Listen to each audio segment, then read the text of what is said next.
From the NTD Global Headquarters in New York, I'm Kelly Wright, and this is America's Hope. Thank you for joining us this hour as we celebrate Memorial Day. What does it mean to remember those who have given the ultimate sacrifice and service to this country?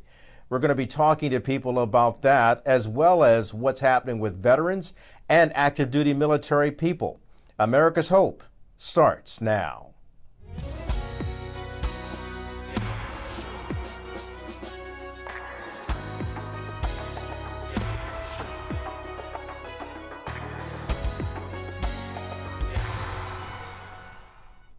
And so it is Memorial Day, and many people will go through the traditional celebration of having a family barbecue or a picnic, and sometimes they'll even take a moment to reflect on the people who paid the ultimate sacrifice in defense of our freedom. And for those particular people who are taking time out to reflect, thank you. But tonight, let us encourage other people to be more aware of active duty military personnel and the sacrifices that they make along with their families. Let us take time out to help all of us become more aware of the veterans and the price that they've paid and to honor them. And let us truly remember to honor the legacy of the fallen. And so tonight we're going to introduce you to various people who will have a lot to say about the unique service of the United States military. So our guest tonight will be Kirk Ofell, who has a unique perspective on the value that veterans bring to corporate America and all of America. We'll also hear from Mike Sarraille and what he has to say about the appreciation that America should pay and give to those who have served in harm's way. And then we'll hear from Chuck Knutson, a former Marine who is giving the last salute to many veterans. Let's get started. On this Memorial Day, we want to set the record straight that if you see a veteran, you should pay honor to that veteran, respect that veteran, but also provide a window of opportunity for that veteran to come in and actually help change and help and improve your company. Or you might even be a veteran saying, I can do it myself. One person who can attest to that is Kirk Ofell. He is the founder of Overwatch, which is a strategic consultancy comprised of industry and military veterans with deep expertise in mission-critical operations and management. He's based in Austin, Texas, and Overwatch is a service-disabled, veteran-owned small business company certified through the National Veteran Business Development Council. You know what? It's a long description, but it says it all, Kirk, and I'm just so honored to have you on this Memorial Day, and thank you for your service to this country and what you're doing for veterans now. Tell me why this is so important to you.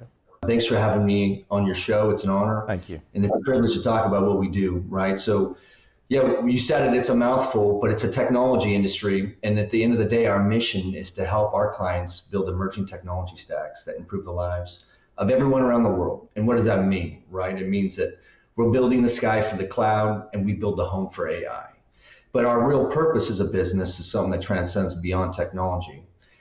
Our purpose as a business is to stop the cycle of suicide within the veteran community. And we feel like the only way that we could do that is to go offer our fellow soldier, sailor, and airmen a job, something that's meaningful and significant, something that inspires them, something that makes them feel safe, and something that fulfills them. Military people didn't join the military to make money, they did it to make a difference. And I feel like when they transition out of the military, it's the same thing they want. And if we could provide them that with a really healthy job in technology where they can grow and reinvent themselves, I think that we can stop the cycle of suicide within the veteran community. And let's face it, when you get out, if you're not being recognized or given an opportunity to lift yourself up and lift your family up, you can fall into that state of despair, which can lead to depression. But what you're doing, Kirk, you're offering them hope, not just hope in terms of a Pollyannish kind of way, but you're actually giving them the skill sets to go out and become productive. Yeah, you know, it's a great thing that you say. I appreciate that because the skill set that makes them productive translates back to hundreds of thousands of dollars spent training soldiers, sailors, and airmen on advanced weapons, machinery, and technology. People don't realize that only 0.5% of the U.S. population has joined the military. Coming out of World War II, 50% of every company that was in the United States was started by a veteran. That number's dropped by about 90%. Today, we have less than 5% of all companies that are started and led by veterans. And although we represent a very small demographic, that's still not a big enough number to make an impact on community. And let's remember, when we join the military, we are trained on advanced weapons and machinery and technology, and some people have millions of dollars put in that education. When we come out, if you were like me, that you enlisted in the military and you were driving a multi-billion-dollar war machine like a submarine, when you come out, it's hard to find a job of significance that relates to that. And all that I wanted to do simply was go be a part of something that was bigger than myself. And the industry that I fell into, the technology industry called data centers, well, that's what gave me that opportunity, and that's what gave me hope. And I think it should provide a lot of hope back to the fleet and back to all those bases that we can't reach, but only you can reach with your story about hope. And I appreciate you giving me the chance to talk about it. Absolutely. Look, let's talk about the economic impact of veteran-owned businesses, and what would you say to other businesses who perhaps are considering hiring veterans? Yeah, it's a good one. It's a tough question. Should I hire a veteran? What's the risk? And I say the risk is what happens if you don't. What happens when you don't hire from the greatest leadership incubator that society's ever created, which is the military.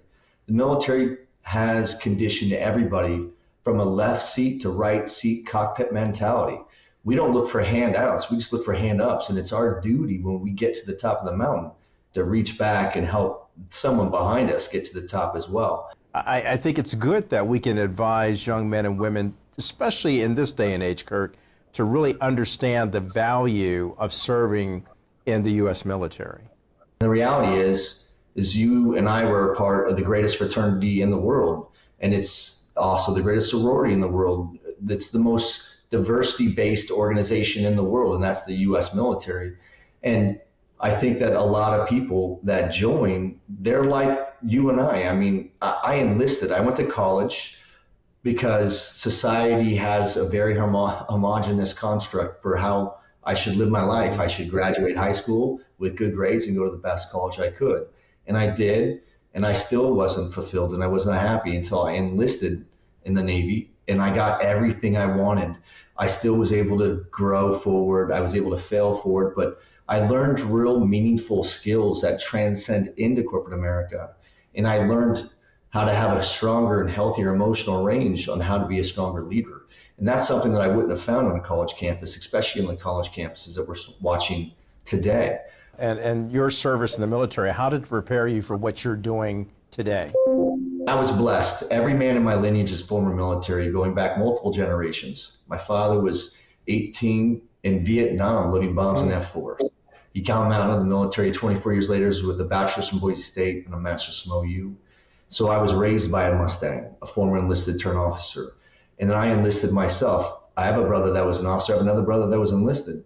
So it wasn't what you did in the military. It was how hard you worked and what significance you brought to the team. What does this particular Memorial Day mean to you, particularly as it relates to your family? Hi, everybody. I hope you're enjoying this episode so far of America's Hope. If you'd like to see it in its entirety, just click on the link below. Thanks for watching.